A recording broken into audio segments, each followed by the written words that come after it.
प्रथम वर्ष के विद्यार्थियों के लिए एक रोग लूज स्मट ऑफ व्हीट, गेहूं में अनावृत कंड,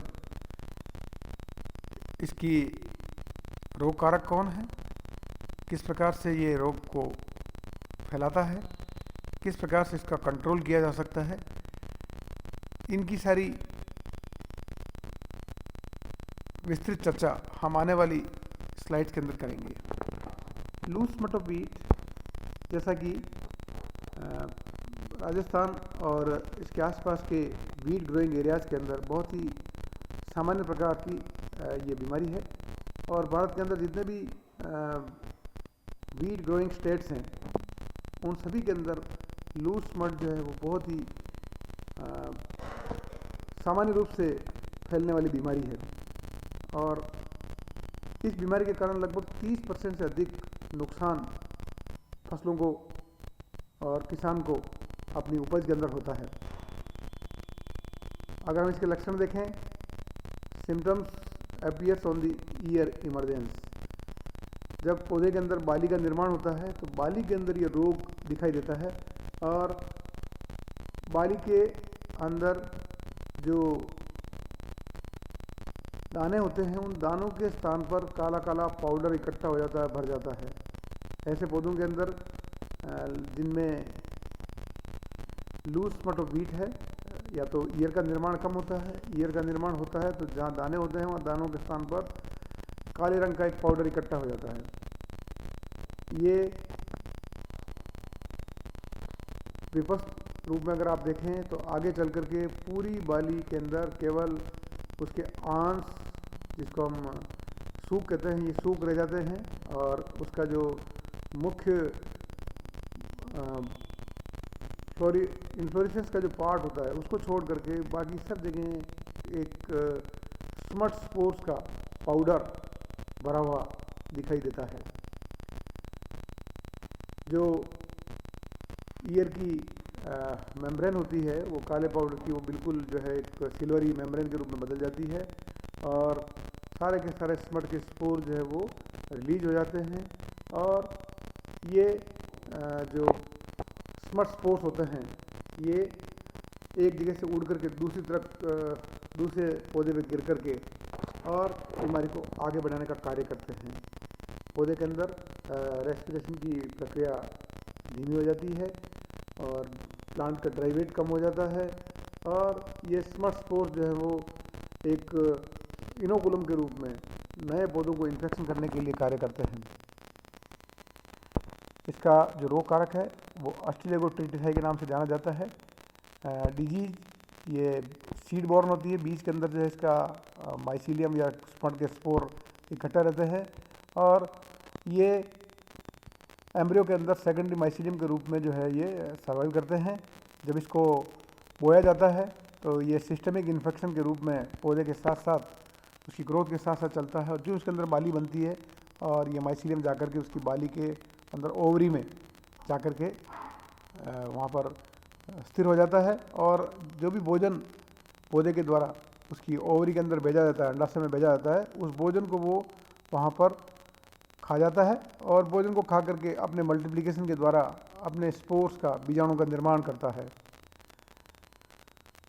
23 डिग्री सेंटीग्रेड पर यह बीमारी अच्छे रूप से फैलती है, और 18 से 20 डिग्री के आसपास इसमें स्पट के स्पोर्स का निर्माण जो है वो होता है। रिलेटिव ह्यूमिडिटी 60 से 85% वो सूटेबल रहती है इसके मल्टीप्लिकेशन के लिए। अगर हम इसका सिस्टमेटिक पोजीशन देखें, वर्गीय की स्थिति देखें, तो अस्टिलेगो जो है वो प्लांटिक किंगडम के अंदर आता है। Division mycota, subdivision Eumycotina, कक्षा जो कि बेसिडियोमाइसीट के नाम से जानी जाती है, ऑर्डर अस्टिलेजिनेल्स जो कि स्मट्स के रूप में जाना जाता है, और family Ustilaginaceae, genus is Ustilago and species is tritici. ये स्मट के स्पोर्स हैं जिसे आप देख सकते हैं किस प्रकार से जो है ये स्मट के स्पोर जो कि बाहर की ओर मोटी भित्ति, इसके अंदर एक्साइन, इसका 3D पिक्चर आपको स्लाइड में दिखाया गया है। उसके ऊपर कई सारे जो है हुक्स दिखाई दे रहे हैं। अगर हम इसका लाइफ साइकिल देखें तो लाइफ साइकिल के अंदर हम देखते हैं कि जो है फंगस के स्पोर जो है वो किस प्रकार से इसके सीड के अंदर होता है, और सीड से जब ये पौधा बनता है तो पौधे के अंदर ये सिस्टमिक इन्फेक्शन के रूप में जो है दिखाई देता है, और जो ही ये बाली का निर्माण होता है, इस बाली के अंदर जो है इसके स्मट के स्पोर जो है वो बन जाते हैं। यहाँ पर हम इसका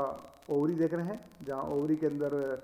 ये सारे स्मट के स्पोर उड़ कर के आके गिरते हैं, और इस स्मट के स्पोर के अंकुरन से वापस ओवरी के अंदर जो है ये माइसीलियम जाकर के इकट्ठा हो जाता है, और आगे बीज के अंदर ये संग्रहित होकर के नई पीढ़ी के लिए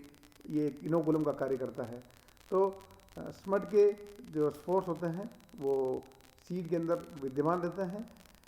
सिस्टमिक इन्फेक्शन के द्वारा ये बाली का निर्माण करते हैं। जब बाली के अंदर बीज का निर्माण होता है, वहाँ पर ये सारे स्मट के स्पोर में बदल जाते हैं, और ये स्मट के स्पोर बीज बाली को तोड़ करके, उसके सीड को तोड़ करके नए इन्फेक्शन के लिए हमेशा तैयार रहते हैं। रोग को कैसे रोका जाए, इसके डिजीज मैनेजमेंट के क्या तरीके हैं। सामान्यतः जो है ऐसा कहा जाता है कि जो बीमारी को रोक रहा है तो उसके बीज को डिसइंफेक्ट करना बहुत ज़रूरी है, और इसके अंदर हेल्दी सीड्स जो है वो काम में लेने चाहिए बोने के लिए। सीड का जो ट्रीटमेंट है, अगर आप काम में ले रहे हैं उन सीड्स को, तो विटावैक्स को जो है 2.5 ग्राम प्रति किलो जो है उन सीड्स को जो है इसके सीड का ट्रीटमेंट किया जाना चाहिए। बीजों को हॉट वाटर ट्रीटमेंट दिया जा सकता है, जिसमें इनको हॉट वाटर ट्रीटमेंट और कोल्ड वाटर ट्रीटमेंट दोनों ही प्रकार के ट्रीटमेंट दिए जा सकते हैं इनको। जो कोल्ड वाटर ट्रीटमेंट है उसके अंदर 4 घंटे के लिए उसको जो है 64 से 85 डिग्री फ़ारेनहाइट के ऊपर डिप करके रखा जाता है, या हॉट वाटर में अगर रखना है तो 132 डिग्री फ़ारेनहाइट पर 10 मिनट के लिए उनको रखा जाता है, और फिर बीजों को अच्छी तरीके से सुखा लिया जाता है। सोलर ट्रीटमेंट भी जो है दिया जाता है, जैसे कि लूथरा ने 1953 के अंदर बताया था। मई जून के अंदर इन सीड्स को या तो आप सनलाइट के अंदर 12 घंटे तक जो है उसको रखें, या 8 से 12 घंटे के लिए उनको जो है कोल्ड वाटर के अंदर भी जो है डिप करके बीजों को ट्रीटमेंट दिया जा सकता है। इसकी जो रजिस्टर्ड वैरायटीज़ है वो काम में ली जानी चाहिए। रोग प्रतिरोधी किस्मों के अंदर DWR 59, PBW 213, SD 2221, SD 2203, कल्याण, ये कई सारी जो है डिजीज रेजिस्टेंट वैरायटीज़ है उनको भी काम में लिया जा सकता है। रोग को रोकने के लिए रोग को अपने रोगग्रस्त पौधों को फील्ड से उखाड़ करके बाहर फेंक देना चाहिए, और उन सारे पौधों को जो कि रोगग्रस्त है उनको जला देना चाहिए, और समय समय पर फसल चक्र अपनाने का कार्य भी करना चाहिए, ताकि जो है फसल चक्र के द्वारा जो है हर बार जब फसल परिवर्तित हो जाती है तो वो रोग कारक जो है अगर फील्ड के अंदर उपलब्ध है तो वो उसको रोग नहीं कर पाता है। धन्यवाद।